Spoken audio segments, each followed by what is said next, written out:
So the Queen passed away. Yeah. Very rare that America gets a W these days. You know, we have no health care. We've got fucking dog shit for tap water now. We finally got another nail in the long coffin of monarchy. Which conservatives are pissed.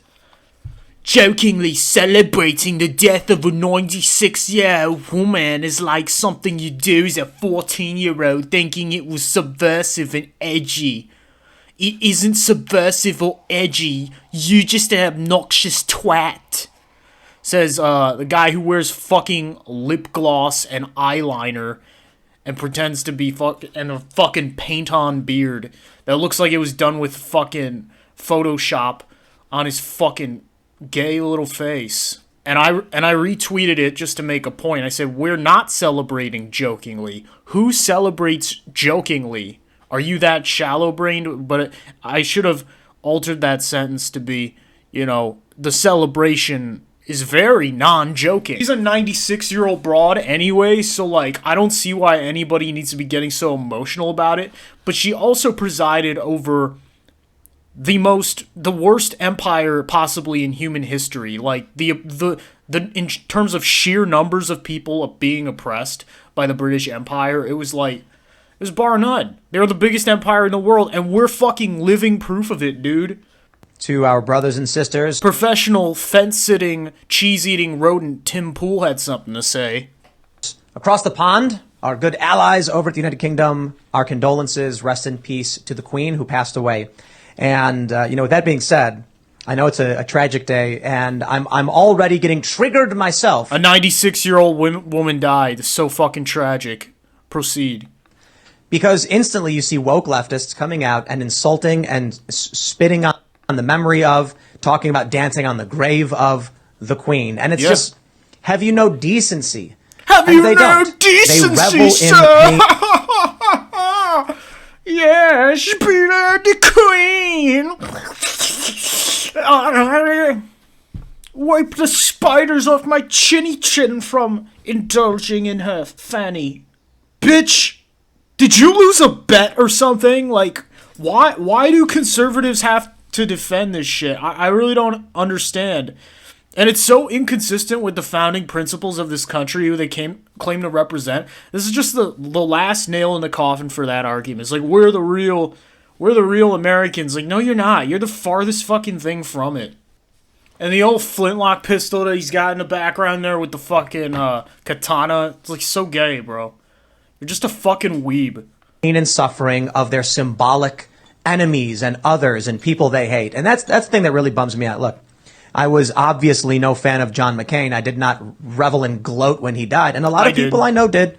A lot of friends I did. Friends of mine did. And I get it. It's just not for me. I made a good video about it, too. It's on the channel. I'm not, we had that tweet from the Libertarian Party of New Hampshire the other day showing Meghan McCain crying over her father's coffin. And I'm just like, that sickens me, dude. The tragic news. Oh, not at all. I mean, like, when you consider the life of privilege that Meghan McCain had, she can endure 15 minutes of internet trauma, I think. Maybe she should go outside and do some mushrooms, take a breather. I don't fucking know. Shout out Ben Beam on Twitter. People who leech off the income of others are great and necessary because working people have too much. Well said. Here's what old JP fucking crustacean ass has to say. How could the death of the Queen affect the boundaries between English communities around the world? How could the death of the Queen affect the boundaries between English-speaking communities around the world? Very good. You can mirror language, Pete. Well, I suppose it could go one of two ways. One is that, and this would be a terrible thing, it's such bad timing in some sense, I think, for what happened today to have happened. Yeah, it's such bad timing. Like, how dare an old lady at the ripe age of 96 die at a most inconvenient time for me? I'm a great admirer of the constitutional monarchy system. I think there's a wisdom about it, especially the way that your country... Yeah, the wisdom of a bunch of inbred retards fucking ruling over the rest of us on our taxpayer money. That's such a fucking great system, bro. Let's see what Shen Babiro has to say. The fact that she presided over the dissolution of the British Empire, the fact that she presided over all of these radical changes that happened in British society, but always held fast to certain principles, both religious and secular, that characterized British society. That is kind of a fail, though, that she lost all that shit in one lifetime. May her pain be excruciating, a Carnegie Mellon professor called Uju Anya wrote on Twitter of the Queen. May she die in agony. I don't know if I would go that far. I mean, at the end of the day, she's just a fucking overprivileged white woman who just played the hand she was dealt. And honestly,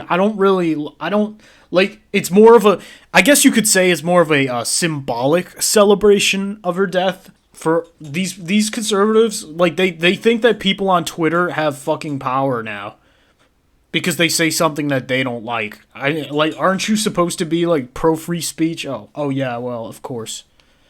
Like I mean, that's such a moot point at this point, but employees of NBC News seconded that thought. The British Empire was evil, they wrote, apparently totally unaware of what came after it. And speaking of what did come after the British Empire. I mean, there are these People magazine reading chuckle fucks that dominate this country who are actually more loyal to their fucking tabloid monarchy than they are to real American principles. Watching these boomers root for fucking monarchy is one of the saddest, most un-American things. They're fucking traitors and they should be exiled.